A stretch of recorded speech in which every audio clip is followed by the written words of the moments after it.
پلور شو سره روزګار وتاوی دا سړی وسره کړ دا بیا سړی دای خپل او سړی خپل وسره بار دغه خلکو ډیر د لاغه ورکړ د بوټي موږ ته بوټي ویل دا نختر او د منځه ډیر بوټي ورکړل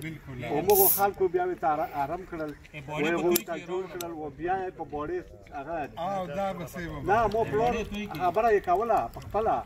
بیا وسره تل روزګار کې بیا د درې شپې وکړي نو هغه بوټي او خلکو ورکړل او هغه تاسو سیلاب ته سیلاب ته غواړي خور نه دا توي سیلاب کوي ابونا هغه نه دا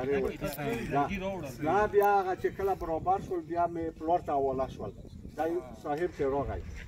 او سره پلور مې راغی بولې بیا مو پلور ته ولا شول هغه بیا راول پات توي کې دا سیلاب کې راول بولې په سارو باندې او وخت کې بلند ریم کې دی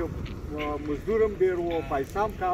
لکه په کمو پیسو د 15 روپۍ لارګای کړو په 15 روپۍ یا په 10 روپۍ لارګای په توی کې خلکو روړل بوړیلا په توی کې په او بیا راکوي کنه بوټي روړل لکه دا خو تقریبا چې 50-60 میل 80 میل فاصله و 80 میل هغه دی ونه بغیر په بل وشي کې نه چې تا اچھا ولته سړک نه و